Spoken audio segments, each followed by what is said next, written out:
গোটা ভারতবর্ষে যত রোহিঙ্গা ধরা পড়েছে, মুসলিম রোহিঙ্গা, তারা প্রত্যেকেই পশ্চিমবঙ্গ দিয়ে ঢুকেছে এবং ভারতে ছড়িয়ে পড়েছে। এবং ডেমোগ্রাফি যেভাবে জাম্প করেছে, পশ্চিমবঙ্গে 16 থেকে 21 পর্যন্ত, আমি আপনাকে ফিগার দিয়ে দেবো, এভাবে ডেমোগ্রাফি মানে জনসংখ্যা বিস্ফোরণ হতে পারে না।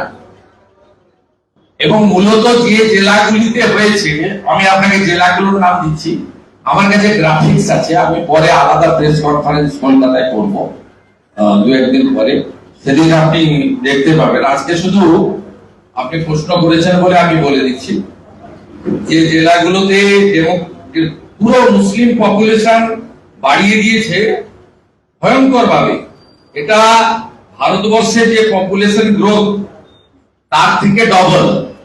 কুচবিহার, উত্তর দিনাজপুর, বীরভূম, পূর্ব Bardhaman, Hooghly, Howrah, north 24 Pargana, south 24 Pargana, Kolkata, West Midland, এই জেলাগুলোতে পপুলেশনের গ্রোথ জাতীয় গ্রোথের থেকে ডাবল।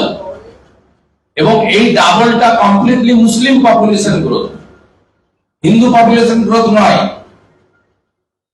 তাই এখানে অভারতীয় চিহ্নিত করা এবং রোহিঙ্গা মুসলমান অনুপ্রবেশকারী, তারা শরণার্থী নয়।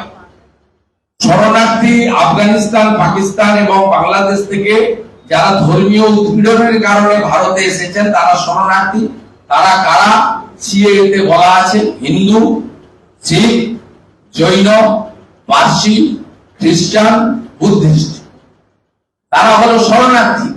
তাদেরকে মোদীজির সরকার সহ নাগরিক, সমনাগরিকের মর্যাদা দিচ্ছে সিএএ এর মাধ্যমে।